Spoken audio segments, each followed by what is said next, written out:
Hi everyone, and welcome to this video where we'll be discussing the views of classical critics on poetry. And those views are from Plato, Aristotle, Aquinas, Longinus and Dante. इस video में हम ये सब बात करेंगे कि किस तरीके से पोएट्री को लेके क्या क्या ओपिनियंस थे प्लेटो के, एरिस्टोटल के, एक्विनस के, लॉन्जाइनस और डांते के। वीडियो शुरू करने से पहले मैं आपको एक क्रोनोलॉजिकल ऑर्डर दे देता हूँ कि Plato was the teacher of Aristotle, Socrates was the teacher of Plato, and Aristotle का एक स्टूडेंट है जिसने काफ़ी ज़्यादा नाम कमाया as a military commander. He is none other than Alexander. तो ये तो खैर हो गया थोड़ा सा बाहर का knowledge. And will see how Plato treated poetry and did Aristotle agree with him. So let's move forward with the video. So Plato so Plato basically believed that there are three types of people: the artisans, the military, and the philosophers. So actually it was his ideal society where he believed that three types of people। तो जो society के जो तीन लोग होते हैं, artisans, military and philosophers, उन्हीं से सोसाइटी बनती है। That's what he used to believe. So these views are found in his work which is the Republic. So in his work, The Republic, he basically kinds of idealizes or portrays three sections that were very important for society: artisans, craftsmen वगैरह जो who prefer making things by hands, and sculptors and everything; the military, obviously, and the philosophers. So before starting this video, I just want to let you guys know that we also have to keep in mind the background during which Plato wrote, or the political conditions of that time। उस time पे जो society था, जो Greek society थी या फिर जो ancient classical society थी, वो ज्यादा मिलिट्री पे ही फोकस करते थे, and philosophers used to play a very big role. तो ये हमें ध्यान इसलिए रखना पड़ेगा because we will know a lot of things regarding this when we discuss Plato and his views on poetry. So यहाँ पे शुरुआत में Plato has claimed that he believes the artisans, the military, and the philosophers make up the society, and he was more in the favor of military and philosophy also because he believed that the artisans were good in sustaining the work carried by the other two। यानी कि ये जो जो काम करते थे military and philosophy, उनको artisans और आगे लेके जाता था। They used to enhance the work. So and इन तीनों के बाद जो प्लेटो जिसपे सबसे ज्यादा अपने व्यूज देते हैं, and Plato he kind of tells everything is the state of poetry. मतलब उनके हिसाब से पोएट्स को रहना ही नहीं चाहिए था समाज में, और अगर उनको रहना चाहिए भी था तो he believe that let you we should direct their energy towards something else. मतलब या तो पोएट्स को एग्जाइल करना चाहिए या बैनिश करना चाहिए, और अगर ऐसा नहीं हो रहा है तो we should make sure that we are redirecting their energy towards a different direction. अब ये क्यों बोलते हैं, अब हम ये आगे समझेंगे वीडियो में। So in his book the Republic, so Plato says that ये जो रिपब्लिक इनकी बुक है, ये मतलब ये वर्स फॉर्म में लिखा गया था, एंड ये it is not a dedication. जैसे कि हमने बहुत सारे वर्क्स वर्क्स देखे, जैसे एडमंड स्पेंसर का फेरी क्वीन हो गया, ठीक है, और या फिर सोनेट्स हो गए, जैसे ये डेडिकेटेड होता है। तो प्लेटो ने कहा है कि जो रिपब्लिक है वो किसी के लिए कोई डेडिकेशन नहीं है। ये बुक बस एज अ एथिकल बुक है कि सोसाइटी किस तरीके से काम करना चाहिए, ना कि ये किसी राजा को या किसी फेमस पर्सनैलिटी को डेडिकेटेड है।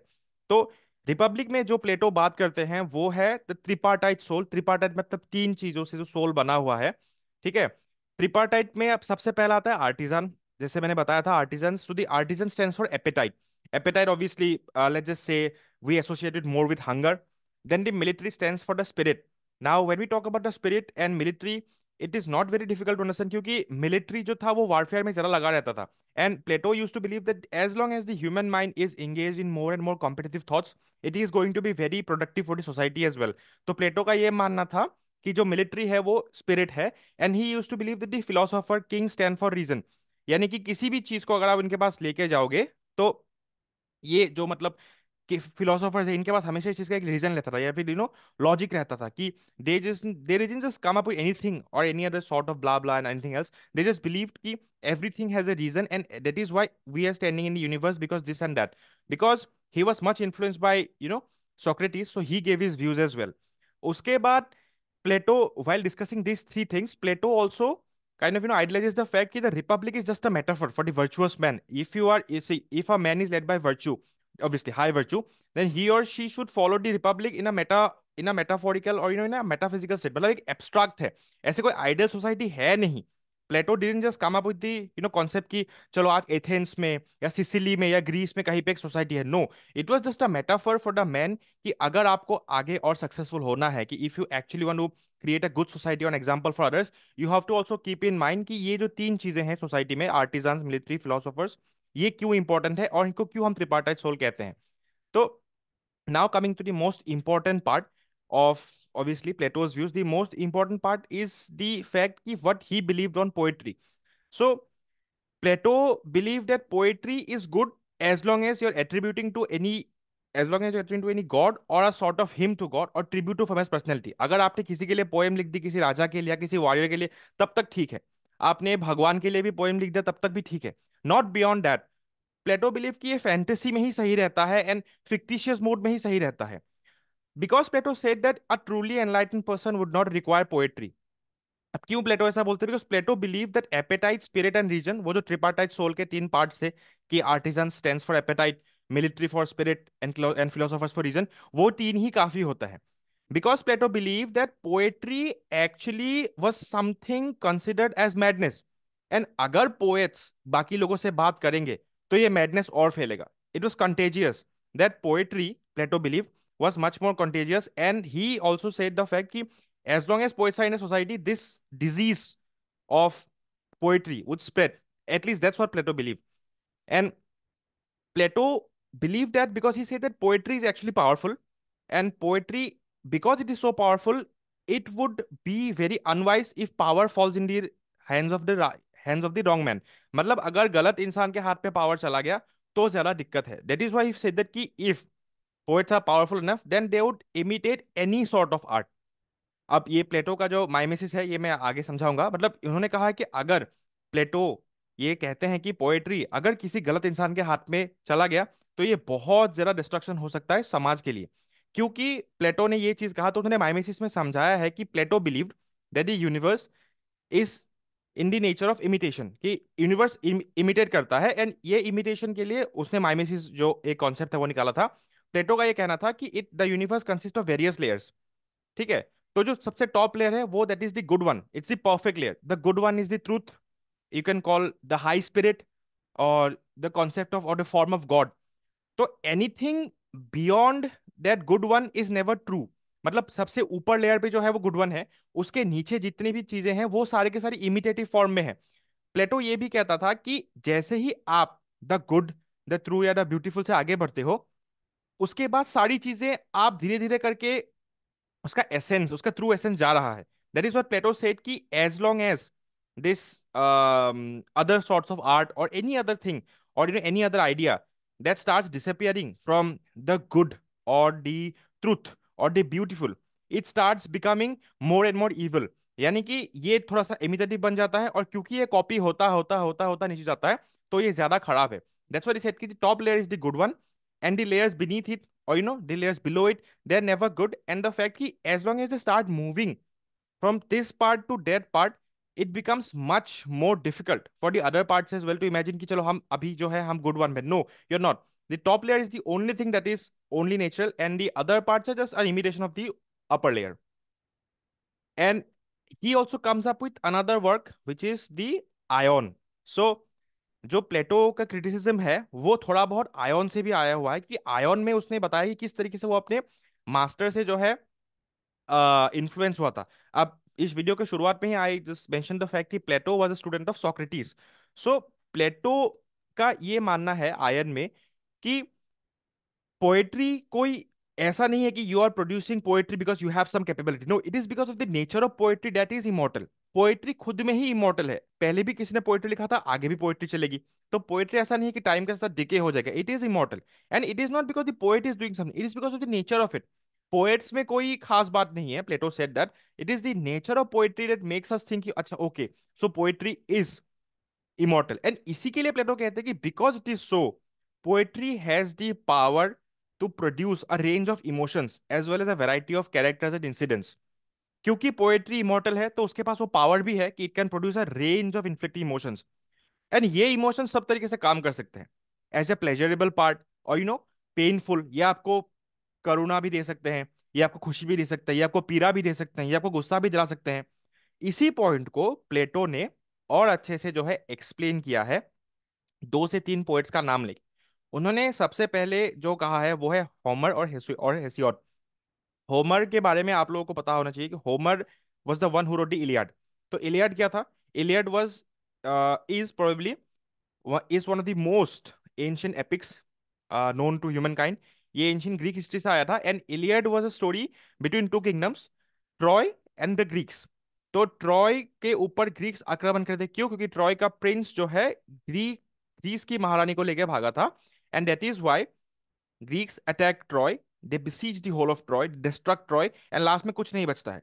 तो इसी के रेंज में प्लेटो कहते हैं कि होमर ने ट्रॉय लिखते वक्त इतना उसमें अपने इमोशंस डाल दिए कि Homer did not portray the gods in the true form. He said that the gods, the heroes, they were all filled with flaws. भगवान वहां पे एक दूसरे के साइड ले रहे हैं, each and every god is behaving और एक्टिंग इन हिज और her own, the heroes are filled with hamartia. तो इसी को आगे बढ़ाते हुए प्लेटो का ये कहना है कि because we see a range of emotions flowing through each and every part of gods as well as heroes. तो वो कहते हैं कि that is the reason why I don't like poetry, because he said that अगर poets में ये power है कि पोएट्स मतलब पावरफुली क्रिएट कर सकते हैं यूनिवर्स को, इमिटेट कर सकते हैं, तो why are they imitating in a bad way? Why are they showing the gods as filled with human flaws? Gods जो होते हैं, जो सबसे हायर स्पिरिट है, वो तो सबसे ट्रू होते हैं ना। तो इन्हीं के लिए प्लेटो कहते हैं कि this is one of the main reasons why poetry is contagious, because poetry is not showing the true form, it is showing human beings as weak, gods as having flaws, that can't happen. तो अब सबको समझ में आ गया कि this is one of the main reasons why Plato hated poetry a lot. Next we move to his very able student Aristotle. अब Aristotle प्लेटो के स्टूडेंट जरूर थे, but he did not agree with Aristotle on a lot of other causes. He did not believe in many of Aristotle's ideas, especially poetry. तो Aristotle क्यों नहीं मानते थे कि जो आर्ट है वो, या फिर जो पोएट्री है वो प्लेटो के व्यूज क्यों नहीं मानते? So he believe that art is actually a very higher sort of stuff, and poetry is one of the higher forms of art. He says that art and poetry, they're not like you are imitating something, कि आप सिर्फ imitate a copy नहीं कर रहे हो। So that is what he said कि it has a formal cause, and that अगर आप एक अच्छे poet हो तो even to imitate something you have to imitate it properly। मतलब ऐसा नहीं कि आपने देखा कुछ अपने imitate करते, no, to imitate something you have to be a very active participant, you have to closely look at it, you have to focus something, and only then when you are done, then you can say कि अच्छा ठीक है, I have now closely imitated a form of art। Poetry was something like that।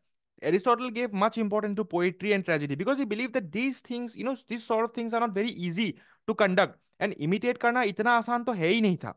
तो basically Aristotle said कि what he believed to art or tragedy was basically filled with 4 causes। So the first was basically the material cause। तो material cause में क्या होता था कि material cause में you would find this sort of divisions। तो divisions कैसे होते हैं? जैसे देखो, एक tragedy है, तो there is this tragedy, in a tragedy you have a plot, you have a character, you have thought, you have diction, you have spectacle, you have song जिसपे कोरस आएगा। तो ये सब मटेरियल सेंसेस थे, क्योंकि ये सब जो है ट्रेजेडी का मेन हिस्सा बनते हैं। Because if you don't have a plot, how are you going to explain to the audience? If you don't have characters, who is going to play? If you don't have thought, what message are you going to convey? Diction भी बहुत important होता है कि कब क्या बोलना है। तो एरिस्टोटल सेड कि जो सबसे पहला ट्रेजेडी का कॉज है वो तो एक मटेरियल कॉज है। क्यों? क्योंकि वो बहुत ज्यादा इंपॉर्टेंट है। If you are not portraying anything well, then you cannot expect anything to go well. Second, he says is the formal cause। So what is, so by the formal cause he basically means the nature, or the naturally occurring fact of tragedy, जिसपे action, जो Aristotle का कहना था, जिसपे action occur करता है। How does? So see, the main thing about tragedy is that it needs to evoke pity and fear, mainly pity. So that has to come through it, and that is what the formal cause is important. Because history में है, और epic से tragedy कैसे अलग है? Because tragedy जो naturally है वो ये है कि एक्शन को किस तरीके से प्रेजेंट करते हैं उसके ऊपर बात है। How do you present tragedy? That is the most important thing. as long as you are not quite aware or not quite sure about how to present tragedy, you won't be able to evoke the concept of pity. And that is why he brings up the concept of efficient cause. Efficient cause is the playwright. Now, I will explain it later also, I mean, in this video, why he says the playwright is important. Because Aristotle believed that as long as the playwright is not qualified to be a good artist, he or she cannot produce a good play. अगर एक play right ढंग से नहीं लिखेगा तो एक play अच्छा नहीं होगा. And as long as you don't write a good play, how can you think of even evoking tragedy. Tragedy होने के लिए आपको एक बहुत ही अच्छा प्ले लिखना पड़ेगा, which he actually believed that he went against Plato. That is why he said कि Plato doesn't know anything about imitation, because he said that अगर एक अच्छा प्लेराइट है एंड ही और she has produced a masterpiece of tragedy, तो he और she can be considered as a good playwright as well as a good artist, because उन्होंने वो काम किया है. तो ये एफिशिएंट कॉज में आता है कि जो प्लेराइट है वो कितना इंपॉर्टेंट है. And he ends by the concept of the final cause. Now, what is the final cause? The final cause is basically everything that you need to understand in tragedy. The final cause is the evoking of pity, fear और purgation. क्यों? क्योंकि अगर आपने एक play को लिखा और वो ट्रेजेडी के जॉनरा में आया, उसके बाद उस प्ले ने अगर आपके अंदर करुणा या फिर दुख दर्द ही नहीं इन्वोक किया, तो it cannot be considered as a successful play. And that is why it was so very important. Now he goes a bit further by saying the kind of playwrights he admires. So he says कि he learns a lot from Sophocles. Sophocles ने एक play लिखा था Oedipus Rex, जिसमें there was this king Oedipus who kills his own father unknowingly and he marries his own mother. तो वो tragedy से connected है, and that is why Aristotle gave the example of tragedy, because he says that जब उन्होंने उन्होंने खुद Oedipus Rex को देखा था या पढ़ा था, he himself felt so much so disgust, and he was like, he said कि I felt such pity, and he was so sad after reading the play that he felt, wow, this should be the work of a playwright, to evoke pity or sadness among the audience. And that's why he says that that is the reason that you can connect to tragedy so well. He says that tragedy should be a sort of art where a purgative emotion should run down the human mind. Aristotle ये अच्छे से बताते हैं कि अगर आप एक theatre में गए, you go through theatre, you see a play, you should feel like everything to live in the theatre itself. आप उन सीट में ही सब कुछ छोड़ के आओ.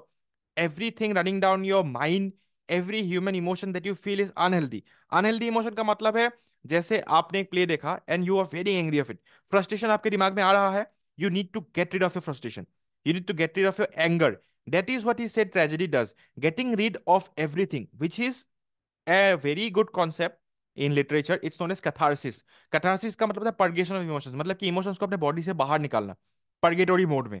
तो catharsis यही करता है कि जैसे फॉर एग्जाम्पल ऑडिपस के प्ले में लास्ट में सोफोक्लिस ने ये लिखा है कि ऑडिपस अपने आप को ब्लाइंड कर देता है because he feel so much guilt for killing his father and for marrying his mother. अब ये चीज जो है ऑडिपस करता है, the fact is how does the audience connect with. The audience connects with it because because the audience feels कि he is one of our own. We would have done something like that. आपने एक tragedy देखा, आपने एक play देखा, so you started circumscribing to the play, you started coming up with different concepts, and you started thinking, oh wow, this is exactly how a tragedy should be, the evoking pity. आपने एक movie देखा और उस movie में आपको बहुत ज़्यादा disgust feel आ रहा है, that you leave everything out there itself, frustration and everything. That is exactly what catharsis is. This is why he was so heavily influenced by Sophocles and his Oedipus plays, because he believed that each and every character moved from privation to the substance, and that's what tragedy was there. Generally क्या होता है कि substance से privation पे जाते हो, लेकिन खुद की जिंदगी को छोड़ के जब आप किसी कनेक्ट बाहर के लोगों से कनेक्ट कर पाते हो, या फिर you are making everyone feel कि अच्छा I am one of your own, then that is something you should consider as a successful tragedy. And this is what exactly Aristotle believe. First of all उन्होंने ये कहा कि क्यों वो प्लेटो की बातों में नहीं मानते, बिकॉज ही सेड कि to be a good artist और to be a good poet you have to be a very good imitator. Then he came to the concept of tragedy, जिसमें उन्होंने चार कॉजेस बताए. उन्होंने पहले बोला जो एक मटेरियल कॉज होता है, उन्होंने उनके बाद उन्होंने बोला एक फॉर्मल कॉज, फिर एक एफिशिएंट कॉज, उसके बाद the final cause. And that is why he believed that these are the stuff that makes up tragedy, and that is why Aristotle himself was very much in favor of every sort of art, mostly poetry and tragedy, because he believed that these art forms, they are kind of going to capture each and every audience and their minds, as well as all those sitting out there in a theater, because he knows the kind of emotions that tragedy or poetry can evoke. So this was regarding Plato, his views on poetry, and his student Aristotle.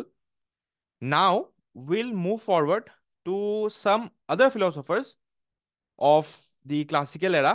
Although Dante was not much classical, he was somewhere regarding the medieval, the Italian Dante. So let's see what everyone else says regarding poetry and other forms of art. So in this part, we'll be discussing about Aquinas, Cassius Longinus, the one who wrote On the Sublime, and Dante Alighieri. Dante Alighieri is a very common name because he was very influential to the Renaissance writers, Renaissance playwrights, Renaissance poets, as well as the upcoming modern playwrights as well. So the first person we are going to discuss is Thomas Aquinas. So Thomas Aquinas kind of believed that in the medieval mind there were, or in the medieval era there were two ways to know God. कि आप भगवान को दो तरीके जान सकते हो, one was through the Bible and the other was through the book of the world. तो थॉमस एक्विनास इसकी भगवान को जानने का यही तो तरीका था, या तो आप बाइबल पढ़ लो या फिर the book of the world आप कर सकते हो. तो नेचुरल साइंसेस में तो अगर आप देखोगे in the concept sciences, you don't find much about each and every secret activity. तो थॉमस एक्विनस ने कहा है कि किसी भी पैसेज को पढ़ने के लिए उन्होंने बेसिकली थ्री वेज बताए हैं. So he said that the allegorical readings can be broken into three types. तो the first is the allegorical way. So first concept allegory. Allegory मतलब कहता है कोरेस्पॉन्डेंस टू ऑर्डिनरी लाइफ. यानी कि अगर आपने कोई रिलीजियस एक्ट पढ़ा है या कोई रिलीजियस इवेंट है तो उसको रोज की जिंदगी से कनेक्ट कर देना. That is the way you can reach the mass, reach the audience. Second is the moral way. Moral way means passing a behavioural message. यानी कि जैसे sin, committing a sin is crime और committing a sin is bad. तो ये एक moral वे हो गया भगवान का इंसान तक कनेक्ट करने का. तो कैसे करोगे आप? आपने पहले एलेगोरी में कनेक्ट कर लिया कि किसी इंसान को आपने ऑर्डिनरी लाइफ के साथ कनेक्ट कर लिया, फिर भगवान के किसी एक्ट को आपने ऑर्डिनरी लाइफ में दिखा दिया. उसके बाद you are passing a moral message.